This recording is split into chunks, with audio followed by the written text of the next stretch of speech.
Rather let me die.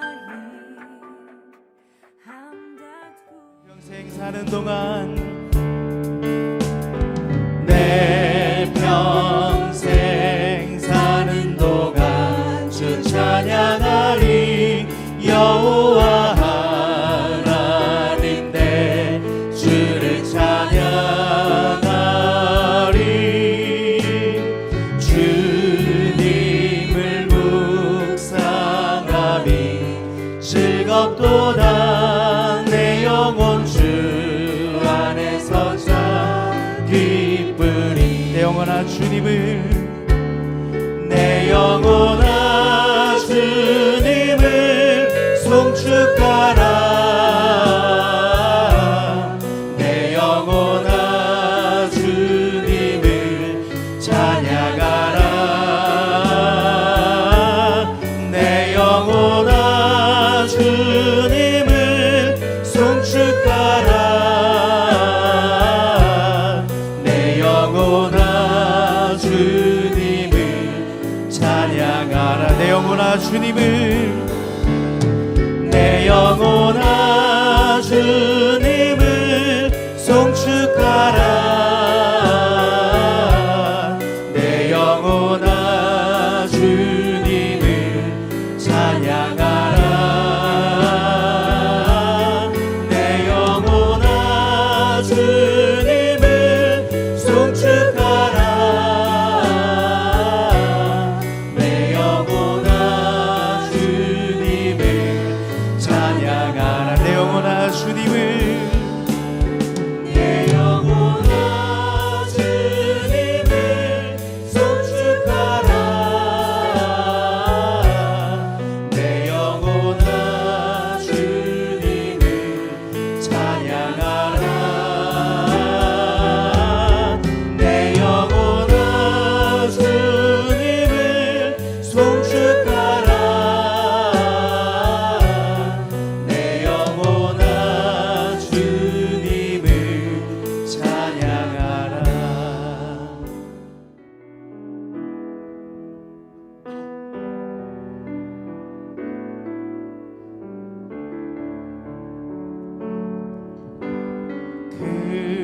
그는 나의 주 아버지,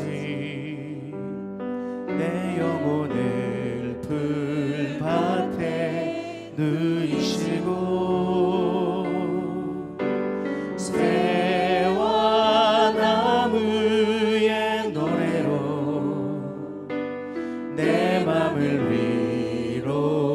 위로하여 주시네. 양들이 주인 찾듯이 오직 한 분 목자인 내 주님을 내가 찾고 또 따르니 주 곁에 나를 메어 주소서. 주는 내 피난처 내 요새 되시니 내 피할 곳은 주뿐이네.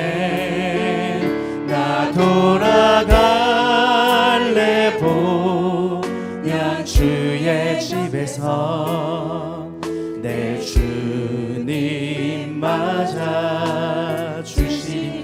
그는 나의 주, 그는 나의 주 아버지, 내 영혼을 풀밭에 누이시고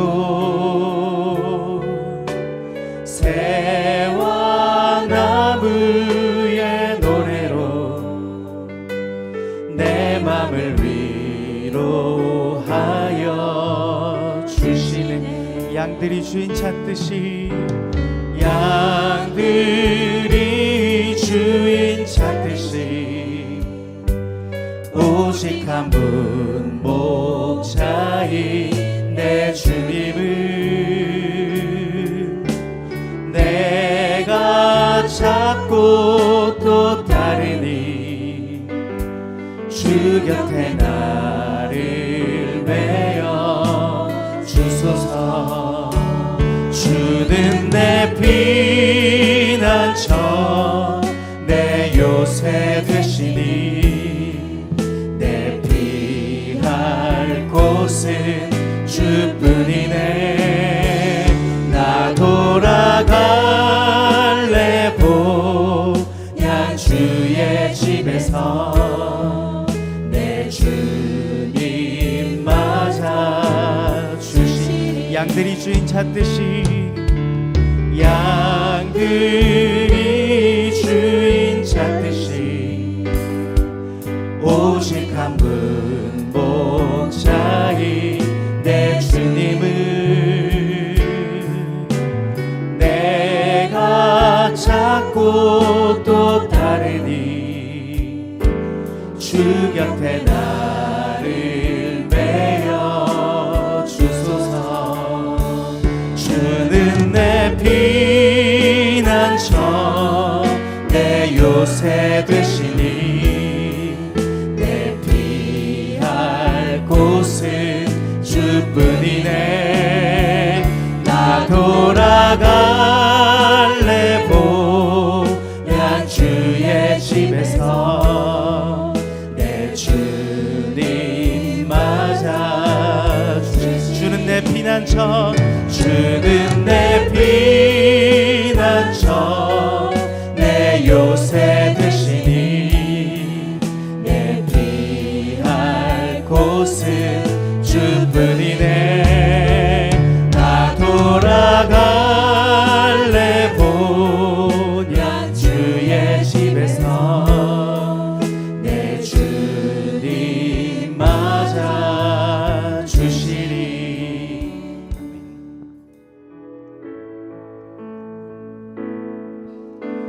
예수 우리들의 밝은 빛 은혜와 긍휼을 베푸시는 주 의의 길을 따라가는 주의 자녀들에게 항상 밝은 빛을 비추시네. 그는 구원의 주 하나님 공의로 세상을 다스리시네. 주를 경외하는 자들에게 부어주시는 놀라운 주님의 영광.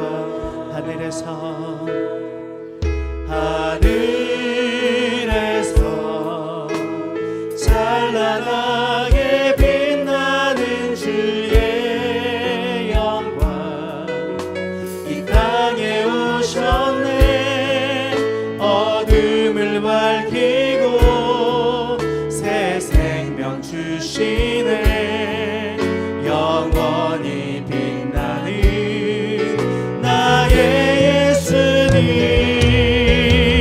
높이 영광과 찬양 받으실 그 이름 경배합니다. 슬픔을 거두고 내게 자유 주시네. 기쁨의 노래를 영원한 나의 빈 예수께. 우리 한 번 더 찬양하겠습니다. 예수 우리들의 밝은 빛 은혜와 긍휼을 베푸시는 주 의의 길을 따라가는 주의 자녀들에게 항상 밝은 빛을 비추시네. 그는 구원의 주 하나님 공의로 세상을 다스리시네.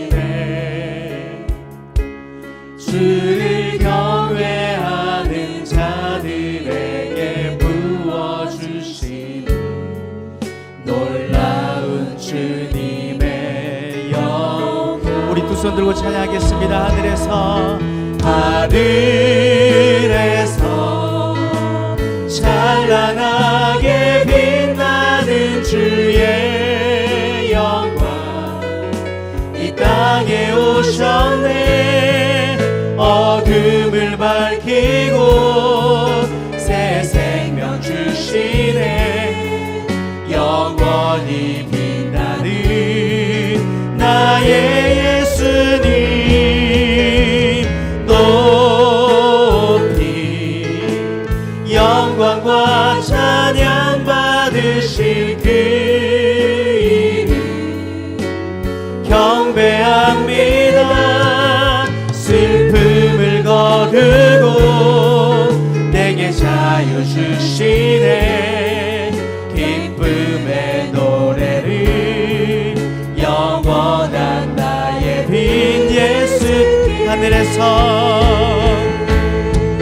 하늘에서 찬란하게 빛나는 주의 영광 이 땅에 오셨네. 어둠을 밝히고 새 생명 주시네. 영원히 빛나는 나의 예수님 높이 영광과 찬양 받으실 그 이름 경배합니다. 슬픔을 거두고 내게 자유 주시네. 기쁨의 노래를 영원한 나의 빈 예수께. 우리의 중심을 하나님께 드리면서 주의 보좌 앞으로 이렇게 나가도록 하겠습니다. 우리 여호와의 일조 고백하면서 예배하겠습니다.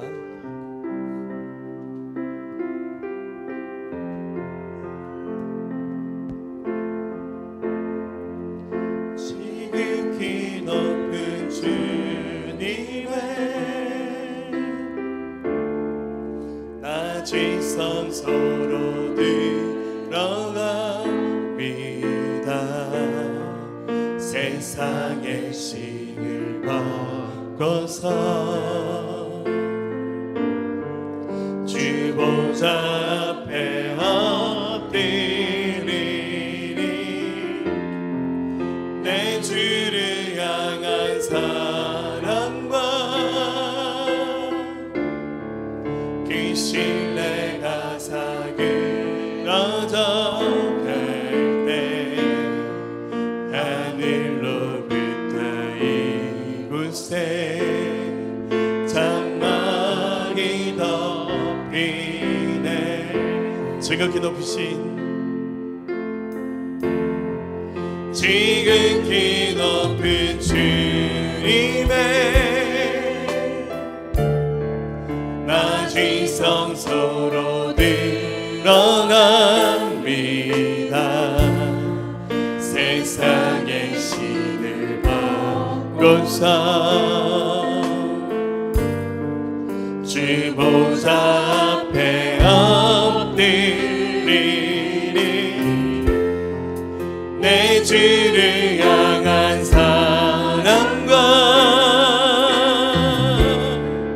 그 신뢰가 사그러져 갈 때 하늘로부터 이곳에 장막이 덮이네.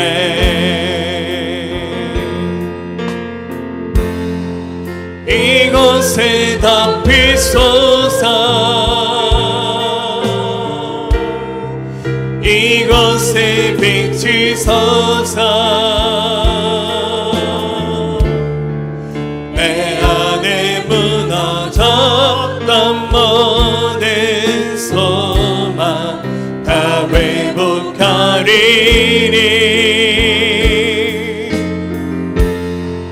이곳에 지나소서. 이곳에 만지소서.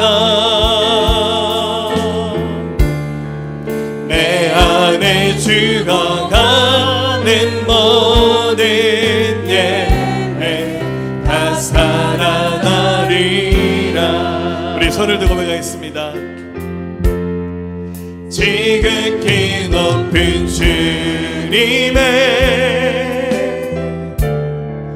낮은 성소로 들어갑니다.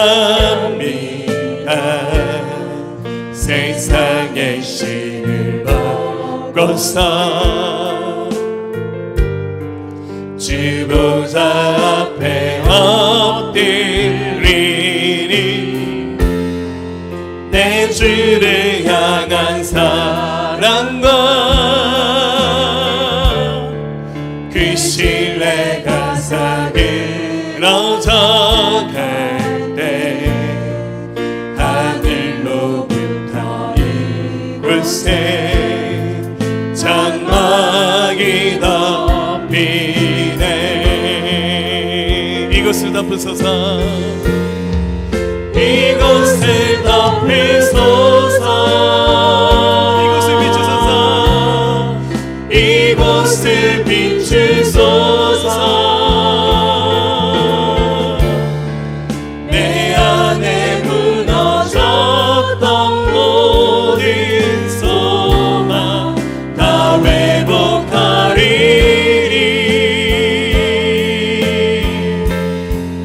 이곳을 지나소서. 이곳을 만지소서. 이곳을 만지소서. 내 안에 죽어가는 모든 예배 다 살아나리라. 이곳을 덮으소서. 이곳을 덮으소서. 이곳을 비추소서. 이곳을 비추소서. 내 안에 무너졌던 모든 소망 다 회복하리리. 이곳을 지나소서. 이곳을 만지소서. 이곳을 만지소서. 내 안에 죽어가는 모든 예배 다 살아나리라. 네, 함께 기도하겠습니다. 하나님, 우리가 예배자로 섰습니다. 우리 삶의 새로운 회복 주시고 예수님의 피로 다시 한번 우리를 덮으셔서 우리 죄악을 숨기시고 오직 주님의 부활의 생명의 능력들이 나타나는 예배가 되기 원합니다. 우리 함께 사모하며 함께 나가겠습니다. 은혜가 풍성하신 아버지 하나님, 이 시간 우리의 찬양과 영광을 주님께 홀로 높이 드립니다. 한 주간도 우리 품에 품어주셨다가 거룩한 주일 주님의 몸된 교회로 불러주시니 다시 한번 감사드립니다. 주님, 주님의 십자가의 보혈의 피로 새롭게 하여 주시고 또한 새 힘을 얻을 수 있도록 주님 축복해 주시옵소서. 주님, 우리 교회와 가정과 또한 우리 자신들에게 날마다 많은 은혜를 부어주시니 주님 다시 한번 감사드립니다. 주님이 주신 은혜와 사랑을 가지고 제자리 걸음하며 안주하는 우리가 되지 않게 하시고 살아있어 행동하는 영성 있는 우리의 교회가 될 수 있도록 주님 축복해 주시고 또한 우리의 열정과 또한 하나님이 주시는 그 은혜를 통하여서 이 지역사회와 나라와 더 나아가 열방 가운데 함께 나누며 더욱 주님을 닮아가는 우리 새생명교회가 될 수 있도록 주님 축복해 주시옵소서. 또한 사단은 늘 영적으로 어두운 가운데 우리를 주님을 가까이 가지 못하도록 여러 가지 방법으로 주님 방해합니다. 주님, 특별히 그 가운데 월요일부터 금요일까지 중보기도 집회가 열리게 됩니다. 믿음으로 기도하고 믿음으로 주님을 바라보게 하셔서 치유하게 하시고 회복하게 하시고 주님의 뜻을 알아 더 주님께 구하게 하여 주시옵소서. 주님, 주님의 축복을 통하여서 셈을 없는 큰 하나님의 은혜가 넘치는 집회가 될 수 있도록 주님 인도해 주시옵소서. 할렐루야. 네, 오늘도 은혜 주실 주님을 찬양합니다. 네, 오늘 말씀은 은혜를 받은 사람이라는 제목으로 디모데전서 1장 말씀을 함께 나누도록 하겠습니다. 오늘 이 말씀의 제목대로 저 여러분들은 우리 하나님 아버지로부터 큰 은혜를 받은 사람임에 틀림없습니다. 이 은혜라는 말은 우리 기독교에서 널리 자주 쓰는 말인데, 우리 하나님으로부터는 헤아릴 수 없는 어마어마한 이 값없는 사랑을 우리가 보통 은혜다라고 이렇게 말을 합니다.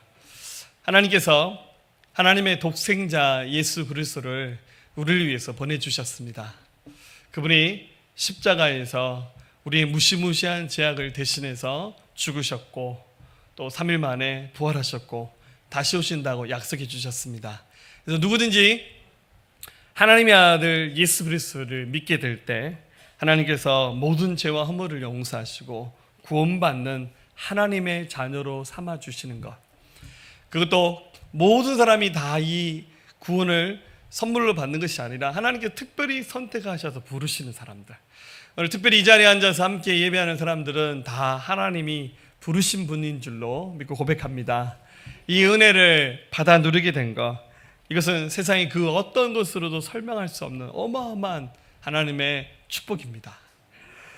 사람들마다 그 은혜가 얼마나 깊은 것인지, 얼마나 큰 것인지를 잘 이해하는 사람이 있는가 하면 잘 깨닫지 못하는 사람도 있고, 또 그 은혜의 그 선물을 잘 감사하면서 그 은혜대로 빛나는 삶을 사는 사람이 있는가 하면 저도 부족하다고 하는 불평만 이렇게 쏟으면서 그 은혜대로 살지 못하는 사람도 굉장히 많이 있습니다.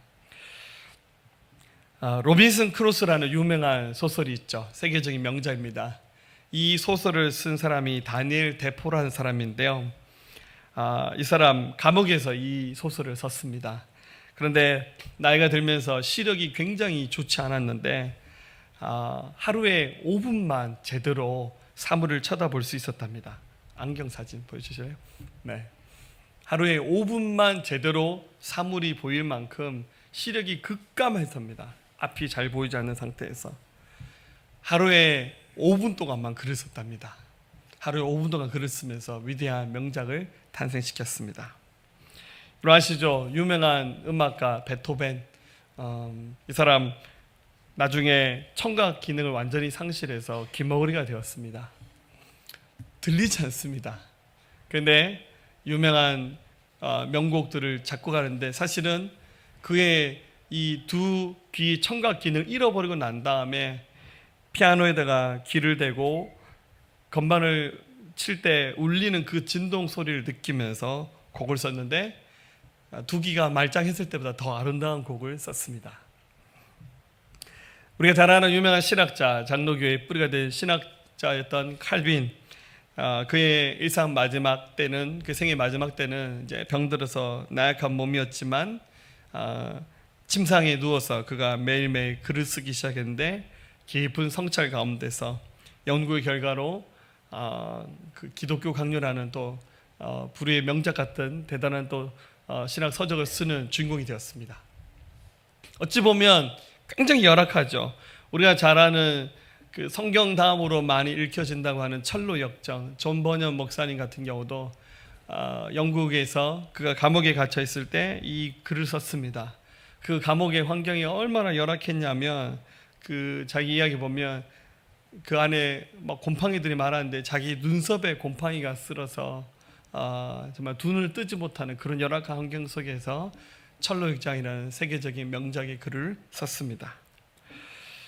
사람마다 다 경우는 다르겠지만 전부 다 알고 보면 다 하나님의 은혜가 부어지고 있고 또 그것을 경험하고 있습니다. 그런데 우리에게 가장 큰 문제는 이 은혜가 은혜라는 사실을 잘 알지 못하고 살아간다는 것, 이것이 우리 오늘날 그리스도인이 가지고 있는 가장 큰 문제라고 생각이 듭니다. 자, 한번 우리 옆에 사람을 향해서 한번 고백합시다. 나는 은혜를 받은 사람입니다. 자, 바꿔서 할까요? 당신은, 집사님은, 성도님은 은혜를 받은 사람입니다. 다시 한번 인사합시다. 당신은 은혜를 받은 사람입니다. 자, 우리에게 정말 필요한 것이 있다면 이 은혜가 은혜라는 사실을 제대로 아는 것, 이것이 저는 굉장히 중요한 것이라고 생각합니다. 사실 이 은혜를 담은 복음은 처음부터 값을 매길 수 없을 만큼의 어마어마한 것들입니다. 우리 하나님께서 우리에게 주신 이 복음, 이 사랑, 이 은혜는 더 이상 우리가 그 값을 높이지 않아도 이미 그 자체로 다른 것과 비교가 되지 않는 거예요. 어마어마한 사랑과 축복을 우리가 받았습니다. 하지만 문제는 우리 많은 그리스도인들이 혹은 이 자리에 앉은 우리들이 우리 하나님 아버지로부터 온 이 은혜가 얼마나 값진 것인지 그 의미를 알지 못한다는 거예요. 그래서 신앙생활을 하면서 사람들이 잘 변화되지 않는 모습을 보면서 여러 가지 이유가 있겠지만 저는 그렇게 생각합니다. 복음을 듣고도 사람의 인생이 변화되지 않는 진짜 이유는 복음 자체가 부족한 것이 아니라 그 복음 안에 감춰져 있는 하나님의 그 위대하신 사랑과 은혜의 깊이를 우리 인생들이 다 알지 못하기 때문에 그 복음으로 말미암아 사람이 변화되지 않는다는 거예요. 역으로 정말 예수를 믿고 난 다음에 삶이 180도 바뀐 사람들은 그 복음 안에, 십자가 안에 감춰져 있는 하나님의 그 사랑의 깊이, 의미를 사실은 깨달은 사람들입니다.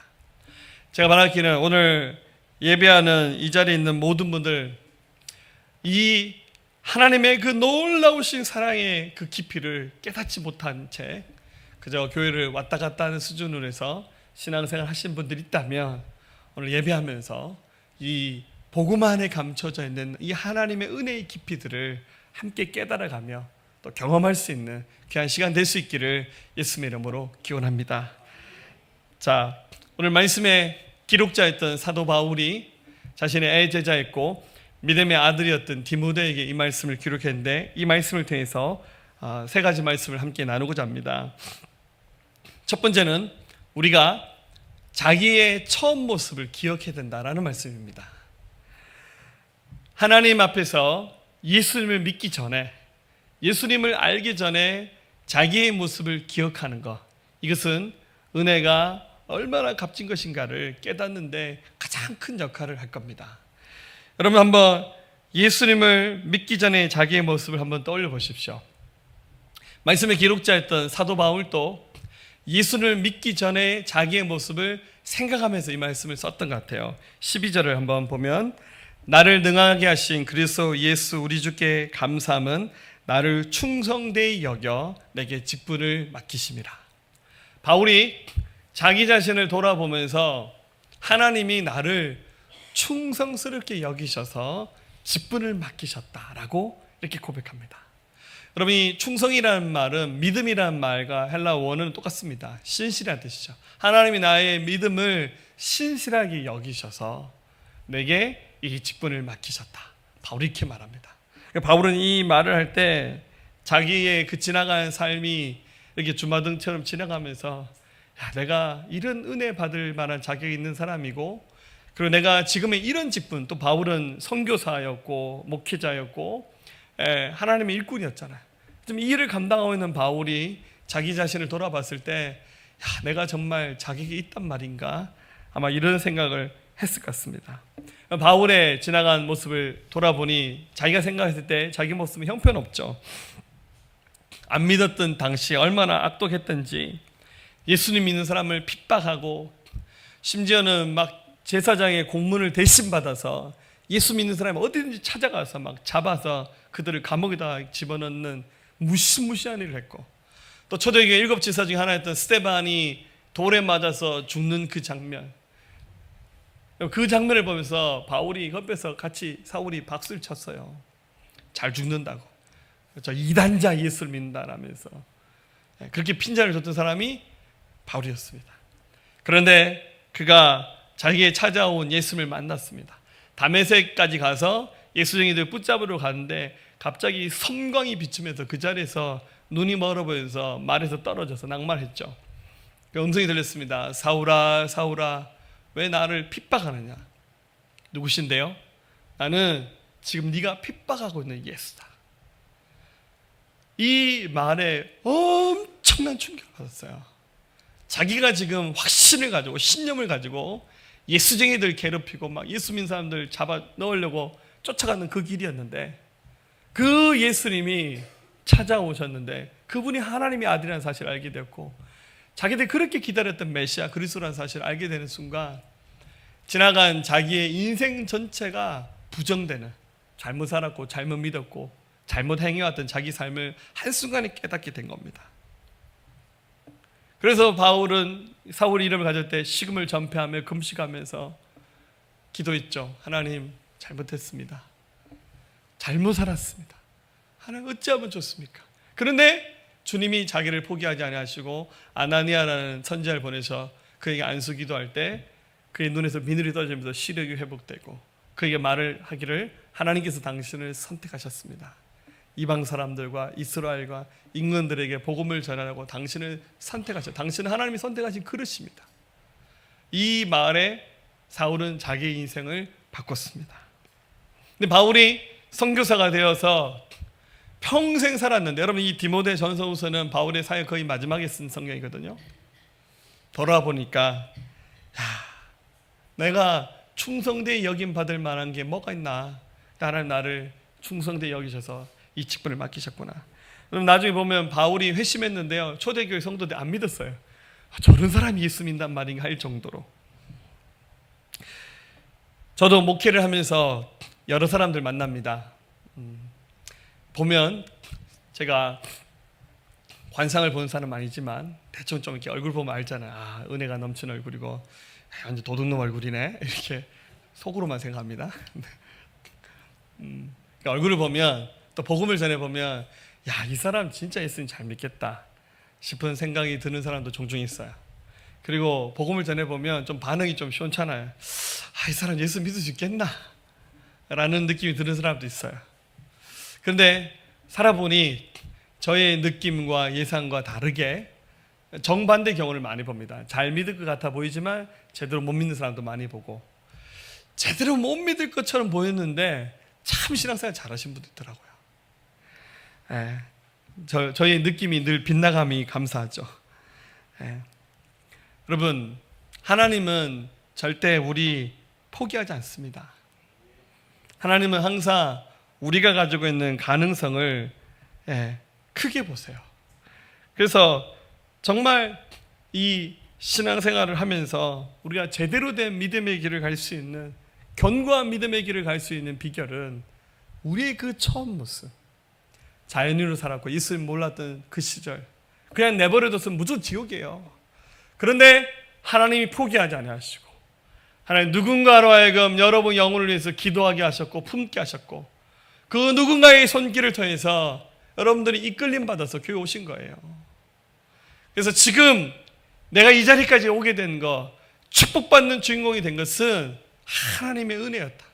나의 처음 모습, 그 모습을 기억하는 겁니다. 바울은 이렇게 고백합니다. 13절 14절 내가 전에는 비방자요 박해자요 폭행자였으나 도리어 긍휼히 입은 것은 내가 믿지 아니할 때는 알지 못하고 행하였습니다.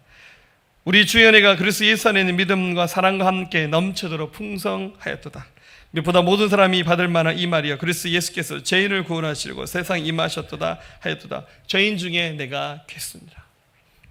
바울이 고백하기를 내가 전에는 비방자, 박해자, 폭행자였는데 하나님으로부터 긍휼을 받았다는, 왜냐하면 그때는 내가 알지 못하고 행하였다고 고백합니다.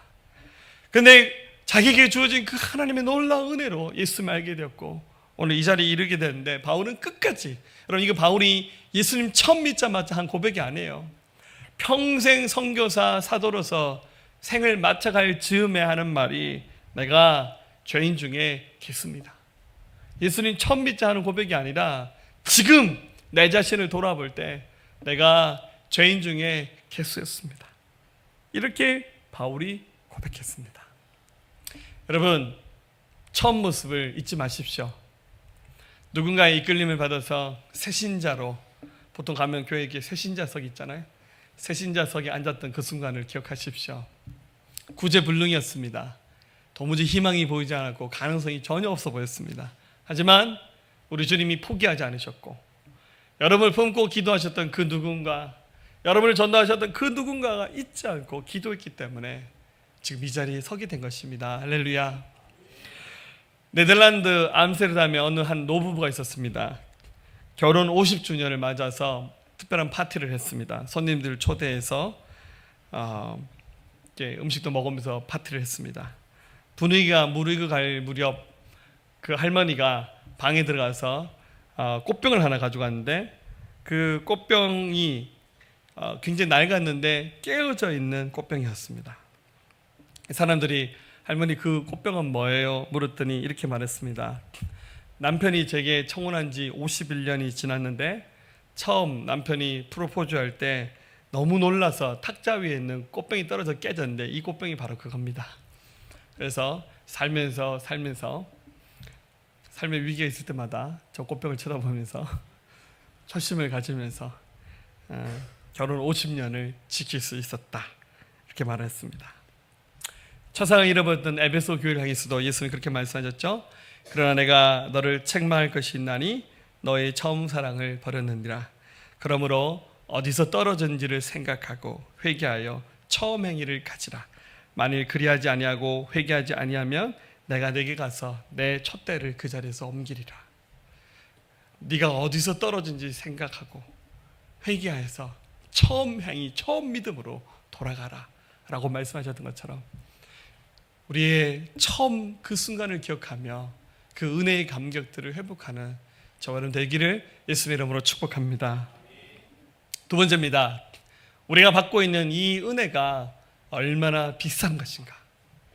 이 은혜를 받기까지 하나님께서 어떤 대가 지불을 하셨는지를 알아야 됩니다. 자, 15절 말씀. 밑보다 모든 사람이 받을 만한 이 말이여. 그래서 예수께서 죄인을 구원하시려고 세상에 임하셨다다 하였도다. 내가 죄인 중에 괴수니라. 즉 한 사람이 구원받기를 위해서 하나님께서 어마어마한 대가를 지불하셨는데 하나님이 지불하신 대가는 예수님의 목숨입니다. 여러분 살면서 누군가의 희생 때문에 여기까지 왔다는 그런 생각 받아보신 적 있습니까? 우리는 사실 굉장히 많은 사람들의 희생과 섬김으로 여기까지 왔죠. 먼저는 우리가 예수님 믿게 되어서 이 자리에 앉아서 하나님의 자녀가 된 것은 하나님께서 예수님의 목숨을 십자가에서 버리셨어요. 우리와 맞바꾸셨습니다. 죄인인 인간들을 위해서 당신의 독생자 예수님을 그 생명을 포기하시면서 하나님께서 우리를 끌어안으셨어요. 바울은 이 은혜의 대가가 얼마나 값비싼 것인지를 잘 알았습니다. 그래서 평생 잊지 않고 기억하며 살았습니다. 그래서 말씀드렸듯이 이게 바울이 새신자 시절 했던 고백이 아니라 늙어 노 사도가 된 이후에도 내가 죄인 중에 괴수입니다. 내가 구제불능의 죄인 중에 괴수입니다. 이렇게 고백하면서 하나님의 그 사랑을 기억했습니다. 여러분 십자가의 그 고통 아시죠? 예수께서 십자가 지실 때 정신적으로나 육체적으로나 어마어마한 짐을 지셨습니다. 채찍에 맞아서 예수님의 살이 터져나갔습니다. 머리에는 가시멸관을 씌울 때 그 가시가 예수님의 이마를 찔러서 예수 이마에 깊이 박혔고 또 그 전에 40에 하나 감한 매를 맞으셔서 예수님 몸은 퉁퉁 부어 있었고 그리고 예수님을 발가벗겼습니다. 몸에 실오라기 하나 거치지 않게 발가벗기는 수치를 당하셨고 그러면서도 사람들에게 십자가를 지는 순간 아무도 예수님의 그 십자가 의미를 이해하지 못하는 그 무지한 인생들을 바라본 예수님의 마음은 더 불편하셨을 겁니다. 사랑하는 제자는 배신했고 나머지 제자들은 다 도망가 버렸고 십자가에서 몸을 비트면 비틀수록 몸이 으스러지고 뼈가 부서지면서 숨쉬기 어려운 그 고통 속에서 예수님은 당신의 목숨을 버리셨습니다. 이유는 한 가지입니다. 이 사도 바울 같은 인생, 이 자리에 앉아있는 우리 인생을 구원하시기 위해서 오래 참으신 겁니다. 16절 그러나 내가 긍휼을 입은 까닭은 예수 그리스도께서 내게 먼저 일체 오래 참으심을 보이사 후에 주를 믿어 영생 얻는 자들에게 본이 되게 하심이라. 영원하신 왕 곧 썩지 아니하고 보이지 아니하고 홀로 하나이신 하나님께 영광과 존귀와 영광이 영원 무궁하도록 있을지어다. 아멘.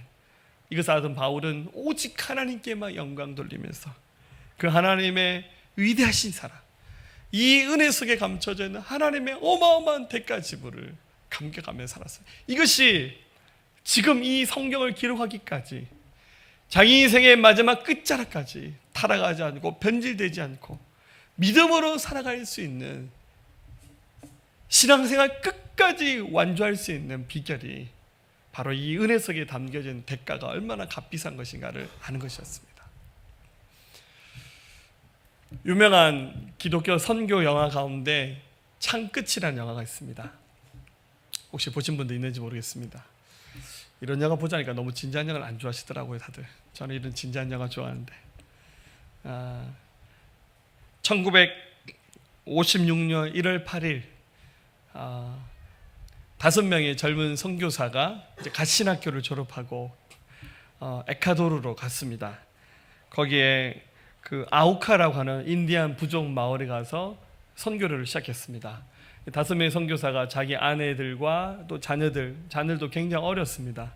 데리고 이 밀림 속에 들어가서 선교를 시작했는 내용인데, 짐 해논이라는 감독이 이 영화를 만들어서 이 선교사의 실화를 세상에 알렸습니다. 내용은 이런 겁니다. 이 선교사들이 인디안 말로 나는 당신들의 친구입니다 이렇게 외우면서 그 나라 말을 떠듬떠듬하면서 그 부족 마을로 들어가서 해변가에서 복음을 전했는데, 그 해변가에 있었던 한 인디언이 거짓말합니다. 부족 중에 한 명의 여자아이가 이 선교사들에 의해서 이방인들에서 납치당했다고, 이게 살해당했다고 거짓말합니다. 그래서 이것을 오해했던 원주민들이 그 자리에서 창을 들고 나와서 5명의 선교사를 창으로 찔러서 그 자리에서 살해했습니다. 순교죠. 세상 용어는 살해. 순식간에 이 선교지에 도착했던 5명의 선교사들이 그 자리에서 목숨을 잃는 어마어마한 일이 일어났습니다. 남편을 잃어버린 5명의 젊은 아내 선교사들, 그리고 남겨진 아이들이 9명이었다고 합니다. 그로부터 2년 반이 지나고 난 다음에 그 죽은 선교사들의 아내들이 그 에콰도르 밀림 속으로 다시 선교사로 파송받아서 들어갔습니다.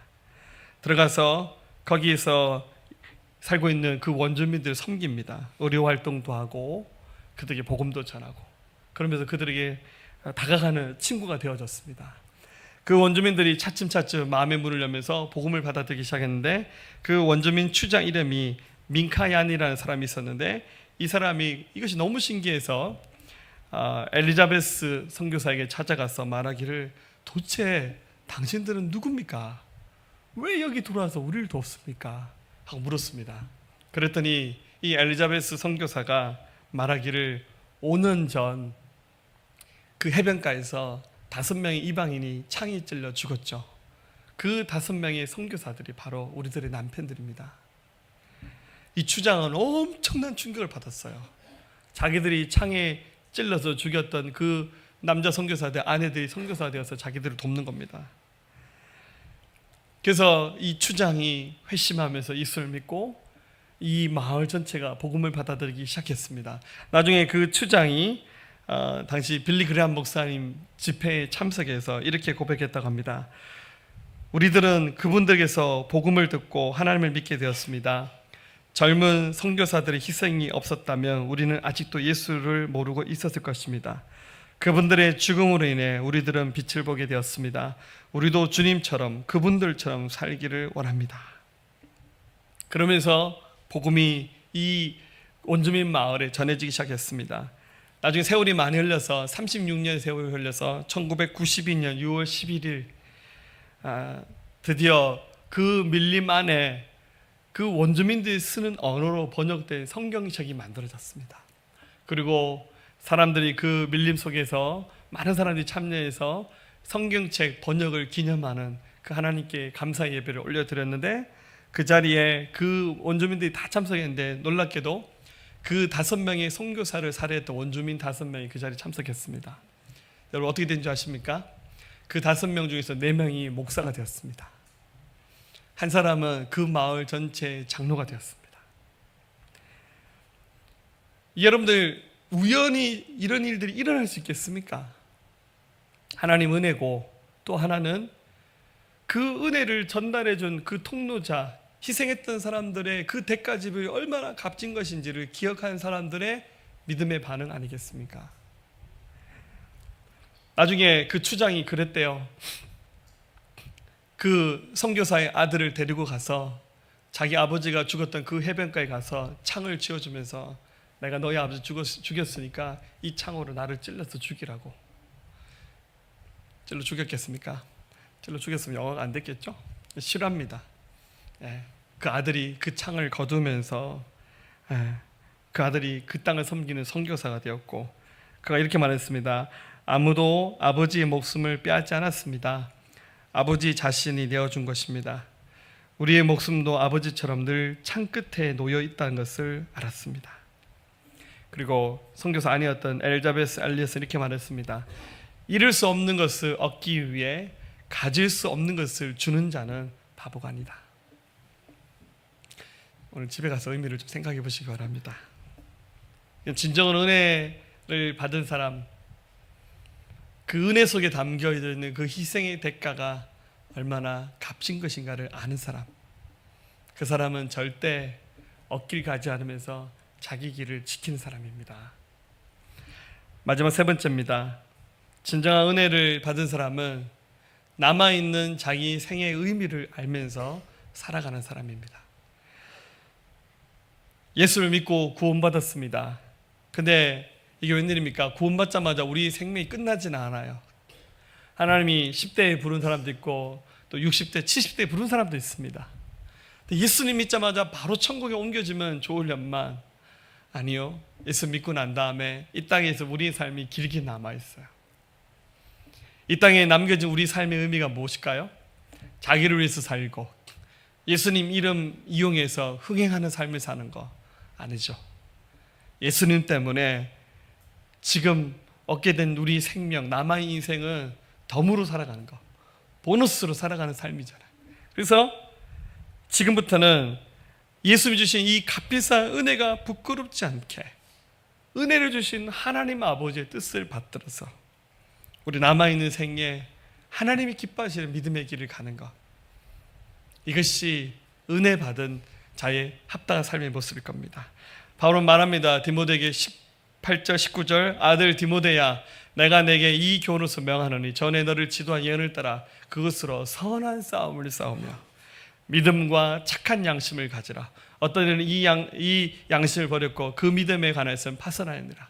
바울은 디모데에 말하기를 선한 싸움을 싸우고 믿음과 착한 양심을 가지고, 믿음은 항해입니다. 어떤 사람이 이 항해 경주에서 파선했다고 표현했듯이 믿음은 긴 경주와 같고 항해자가 되어서 긴 길을 가는 겁니다. 이 길을 가면서 절대 흔들리지 말고 남아있는 이 인생의 의미를 알면서 하나님께 살아가는 것, 하나님 앞에서 신실하게 살아가는 것, 이것이 바로 은혜 받은 자의 합당한 삶의 모습인 줄로 믿습니다. 말씀 마치겠습니다. 탈무드에 나온 얘기입니다. 어떠한 랍비 선생이 있었는데 길을 가는데 당나귀 한 마리를 끌고 왔습니다. 그 당나귀에다가 닭을 한 마리 싣고 등불과 천막을 싣고 가고 있었습니다. 닭을 싣고 가는 이유는 그게 시기였습니다. 꼭귀하면 아침이구나 밤이구나 확인하는 거죠. 근데 길을 가다가 가도 끝이 없는 한 들판에서 하는 수 없이 천막을 치고 그 천막 옆에다가 나귀를 묶어두고 닭을 묶어놨습니다. 그 천막 안에 들어가서 성경을 읽었습니다. 근데 이게 웬일입니까? 바람이 불어서 등불이 확 꺼져버렸어요. 그래서 오늘 밤 성경을 못 읽겠구나 하고는 잠을 잤습니다. 아침에 일어나 보니까 들짐승이 나타나서 이게 웬일입니까? 자기의 전재산이었던 나귀와 닭을 물어서 죽여버린 거예요. 그래서 막 주변에 엉망이 됐죠. 좀 기분이 썩 좋지는 않았겠죠. 짐을 다 챙겨서 천막을 챙겨서 내려보니 이게 웬일입니까? 자기가 마을 바로 입구에서 잠을 자고 있었던 거야. 근데 마을에 들어가니까 그날 밤 강도가 나타나서 이 마을 사는 사람들의 그 재산을 훔쳐가고 막 인명피해도 일어났습니다. 이 랍비가 이 생각을 했습니다. 만약 지난밤에 등불이 켜져 있었거나 닭이나 나귀가 살아서 소리를 내었더라면 자기도 강도 때에 틀림없이 죽었을 것인데 이 세 가지를 미리 잃어버렸기 때문에 나는 살 수가 있었구나. 잃어버린 것도 하나님의 섭리고 잃어버린 것도 하나님의 축복이고 은혜이더라. 사랑하는 여러분, 하나님의 은혜는 계속해서 부어주고 있습니다. 앞으로도 하나님의 은혜는 절대 떨어지지 않고 여러분 인생 가운데 계속해서 부어줄 겁니다. 우리가 하나님의 그 은혜 주심을 알고 누린다면 우린 절대로 부족하지 않는 은혜를, 풍성한 은혜를 누리고 있음을 고백하게 될 것입니다. 다시 한번 그 은혜의 주인공으로 일어나서 하나님께서 우리에게 주신 은혜들을 기억하며 은혜에 합당한 사람으로 살아가기를 고백하는 저와 여러분들 될 수 있기를 진실로 주님의 이름으로 축복합니다. 우리 함께 고백하겠습니다. 크신 하나님의 사랑 말로 다 영영 못하네. 저 높고 높은 가르어머 이 낮고 낮은 땅 위에 제범한 영혼 구하여 그 아들로 내사 어복짐을 삼으시고 제 용서하셨네. 하나님 크신 사랑을 측량다 못하네. 영원히 변치 않는 사랑 성도여 찬양하세. 두 손 앞으로 내미시고 괴로운 시절 지나가고 땅 위에 영화세할 때 주 믿지 않던 영혼들은 긴 소리 외쳐 울어도 주 믿는 성도들에게 긴 사랑 베푸사 우리의 제사의 쓰니 그래 잊을까. 하나님 크신 사랑을 측량다 못하네. 영원히 변치 않는 사랑 성도여 찬양. 하늘을 두루마리 삼고 두루마리 삼고 바다를 먹물 삼아도 한없는 하나님의 사랑 다 기록할 수 없겠네. 하나님의 크신 사랑 그 어찌 달았을까. 저들 높이 사도 주지 못하네. 하나님 크신 사랑을 측량다 못하네. 영원히 변치 않는 사랑 성도여 찬양하세. 하늘을 두루마리 삼고 바다를 먹물 삼아도 한없는 하나님의 사랑 다 기록할 수 없겠네. 하나님의 크신 사랑 그 어찌 달았을까. 전을 높이 사도 채우지 못하니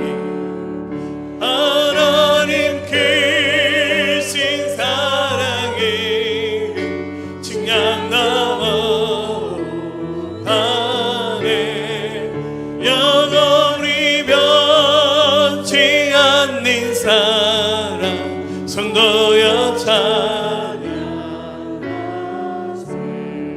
아멘. 기도할까요?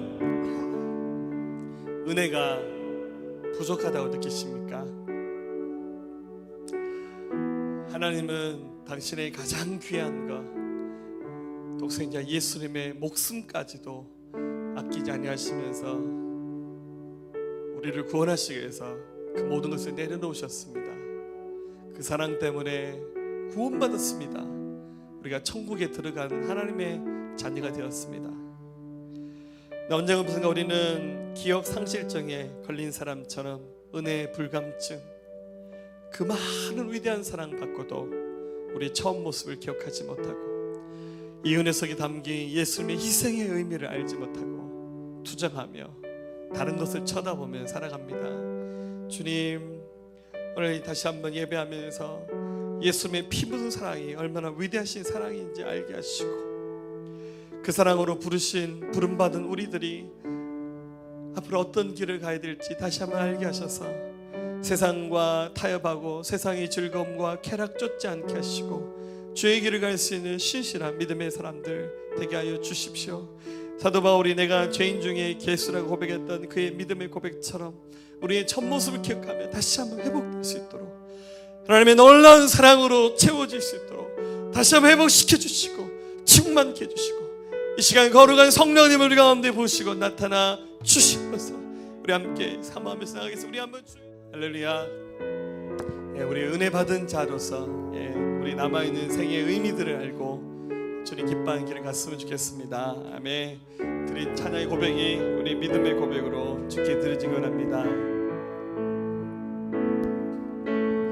나 주님의 길을 가리라. 하늘의 부르심 따라서 주님의 얼굴을 구할 때 거룩한 성령이 마시네. 나 주님의 길을 가리라. 하늘의 부르심 따라서 주님의 얼굴을 구할 때 거룩한 성령이 마시네. 물과 피를 쏟으신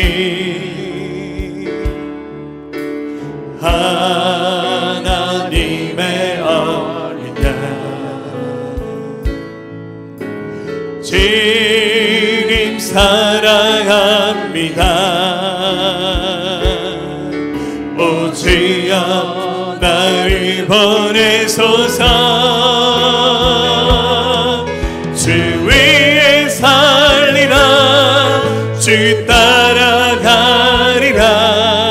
내 생명 다하여 주 복음 전하리. 곧 승리하리라. 기반을 놓으리라. 난 결코 돌아서지 않으리. 나 주님의 길을 가리라.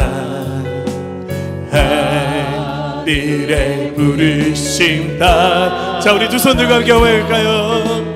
주님의 얼굴을 구할 때 거룩한 성령이 마시네. 물과 피를 쏟으신 하나님의 어린 양, 하나님의 어린 양. 주님 사랑합니다. 주님 사랑합니다. 오 주여 나를 보내소서. 주 위에 살리라. 주 따라가리라.